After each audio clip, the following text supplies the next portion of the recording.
Saya Muhammad Afandi Hidayat, saya akan menjelaskan tentang pembuktian elektronik dan undang-undang yang mengaturnya. Yang kedua juga ada.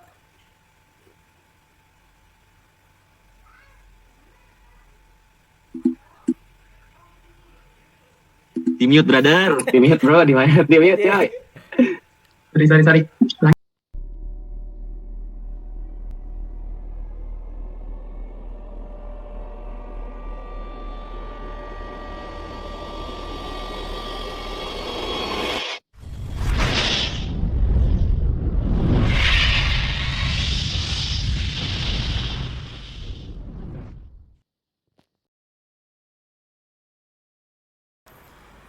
Halo semua, saya Fakih Firdaus Kemal Pangestu. Saya di sini sebagai moderator dan saya juga membawa rekan saya yaitu. Saya Siva Rizky Mutia sebagai moderator. Dan di sini juga ada 3 pemateri yang masing-masing membahas satu poin tentang Undang-Undang ITE. Yang pertama ada. Halo semua, nama saya Muhammad Afandi Hidayat. Saya akan menjelaskan tentang pembuktian elektronik dan undang-undang yang mengaturnya. Yang kedua ada. Halo teman-teman, saya Muhammad Alfarudi.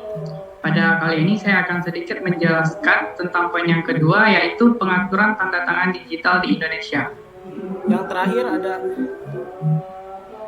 Kenalkan, saya Muhammad Dian Putra Suryadi. Saya akan menjelaskan tentang poin 3. Poin 3 itu adalah penyelenggara sertifikasi elektronik atau yang disingkat PSRE. Setelah narasumber memperkenalkan diri, narasumber akan menyampaikan materi. Yang pertama, Afandi. Baik, terima kasih. Saya akan menjelaskan tentang pembuktian elektronik dan undang-undang yang mengaturnya. Istilah pembuktian elektronik mulai dikenal dalam dunia hukum sejak munculnya Undang-Undang Nomor 11 Tahun 2008 tentang informasi dan transaksi elektronik atau Undang-Undang Nomor 19 Tahun 2016 tentang perubahan atas Undang-Undang Nomor 11 Tahun 2008 tentang informasi dan transaksi elektronik. Dalam pasal 5 ayat 1 UU ITE dijelaskan bahwa alat bukti elektronik ialah informasi elektronik atau hasil cetaknya merupakan alat bukti hukum yang sah dan memenuhi persyaratan material yang diatur dalam UU ITE. Dalam UU ITE dapat jenis data dan elektronik seperti tulisan, foto, suara, gambar merupakan informasi elektronik. Jenis bukti elektronik tersebut telah dijelaskan dalam pasal 5 Undang-Undang ITE. Dikatakan bahwa yang pertama yaitu informasi elektronik atau dokumen elektronik hasil cetaknya merupakan alat bukti hukum yang sah. Informasi elektronik dan dokumen elektronik hasil cetaknya sebagaimana dimaksud pada ayat 1 merupakan perluasan dari alat bukti yang sah sesuai dengan hukum acara yang berlaku di Indonesia. Poin ketiga, Undang-Undang ITE Nomor 11 Tahun 2008 masih terlalu umum menjelaskan jenis-jenis alat bukti elektronik. Kemudian dalam perubahannya pada Undang-Undang Nomor 19 Tahun 2016 dijelaskan lebih rinci terkait apa saja macam-macam alat bukti elektronik berupa informasi elektronik dan dokumen elektronik.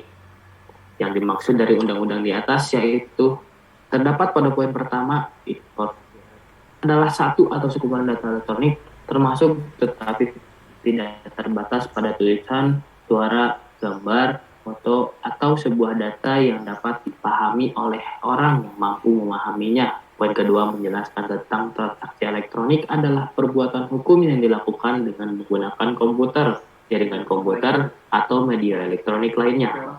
Poin ketiga yaitu menjelaskan teknologi informasi adalah suatu teknik untuk mengumpulkan atau menganalisis dari suatu informasi.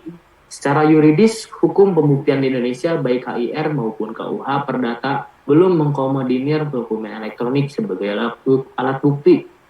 Sementara beberapa undang-undang yang baru telah mengatur dan mengakui bukti elektronik sebagai alat bukti yang sah. Antara lain yaitu yang pertama adalah Undang-Undang Nomor 8 Tahun 1997 tentang dokumen 36 tahun 19 tentang telekomunikasi. Yang ketiga yaitu Undang-Undang Nomor 30 Tahun 2002 tentang Komisi Pemberantasan Tindak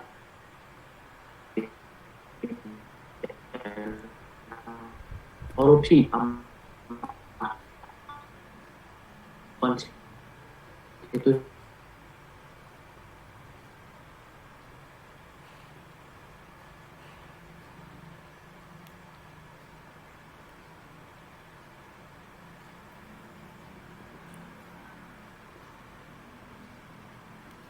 hanya. Terima kasih Kang Muhammad Afandi Hidayat atas materinya. Saya ingin bertanya, yang pertama, apa sih sebenarnya kepanjangan dari ITE?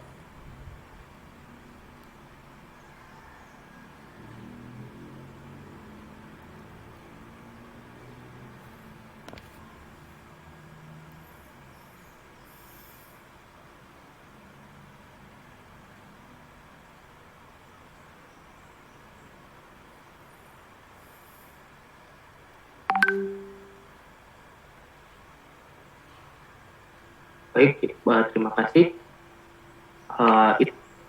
ITE yaitu kepanjangan dari informasi, transaksi, dan elektronik, yaitu sumber hukum yang mengatur pengguna informasi dan transaksi elektronik yang menggunakan media elektronik. Terima kasih atas pertanyaan yang pertama, sudah terjawab. Sekarang saya ingin bertanya, pertanyaan yang kedua yaitu Undang-Undang Nomor 11 tahun 2008 kan isinya tentang informasi dan transaksi elektronik Junto. Apa sih maksud dari isi tersebut? Terima kasih.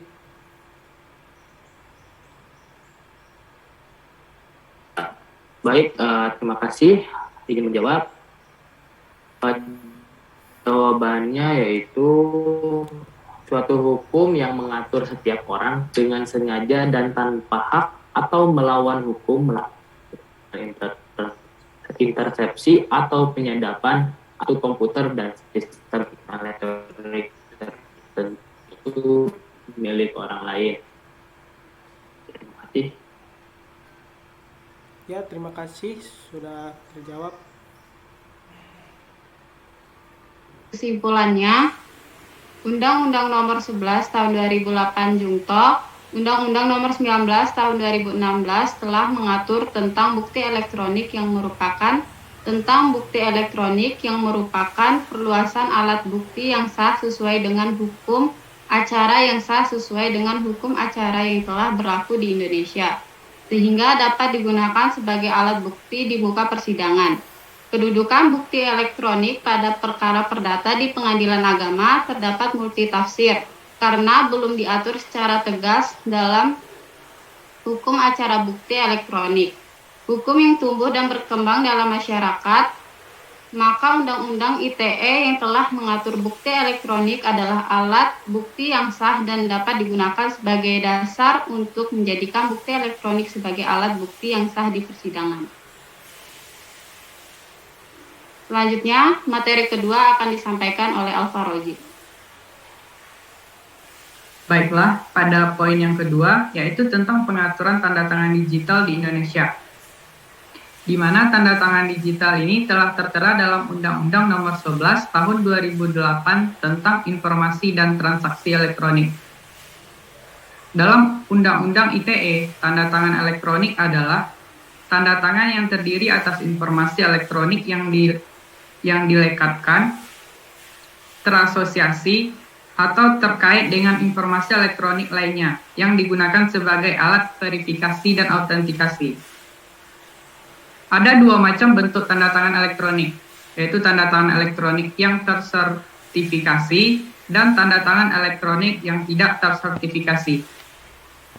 Tanda tangan elektronik yang tersertifikasi adalah tanda tangan elektronik yang memiliki sertifikat elektronik yang dikeluarkan oleh penyelenggara sertifikat elektronik Indonesia.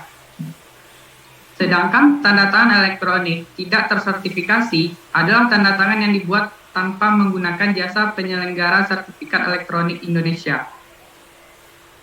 Selain penandatanganan dokumen digital, tanda tangan digital juga digunakan untuk transaksi keuangan, penyedia layanan email, dan distribusi perangkat lunak. Digunakan untuk memastikan keaslian dan integritas data tanda tangan digital. Jadi, tanda tangan elektronik pada umumnya dilakukan pada transaksi elektronik. Transaksi elektronik adalah perbuatan hukum yang dilakukan dengan menggunakan komputer, jaringan komputer, dan atau media elektronik lainnya. Tanda tangan elektronik memiliki kedudukan yang sama dengan tanda tangan manual pada umumnya, yang memiliki kekuatan hukum dan akibat hukum. Selanjutnya, fungsi tanda tangan elektronik. Jadi fungsi tanda tangan elektronik itu yang pertama, tanda tangan elektronik menggantikan fungsi tanda tangan basah atau tanda tangan manual biasa. Yang kedua, tanda tangan elektronik merupakan pemungkin terselenggaranya sistem perkantoran pemerintah dan swasta tanpa kertas atau secara digital. Yang ketiga, tanda tangan elektronik dibuat menggunakan sertifikat elektronik yang diterbitkan oleh penyelenggara sertifikat